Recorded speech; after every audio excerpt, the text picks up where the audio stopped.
trong cuộc đời này sao người ta hãy chết nếu như anh là tôi sẽ tình yêu tới xa hoa luôn yên Giêsu cho một tình yêu mãi không tàn Giêsu chết cho cuộc đời được đổi thay Chúa nào ôm Chúa bao la chúng tôi cảm ơn Chúa yêu anh vô cùng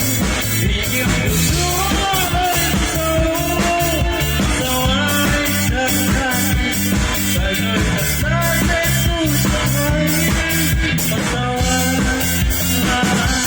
Giêsu lại yêu mãi không tha tại anh ơi mau quay về đây nhặt một gió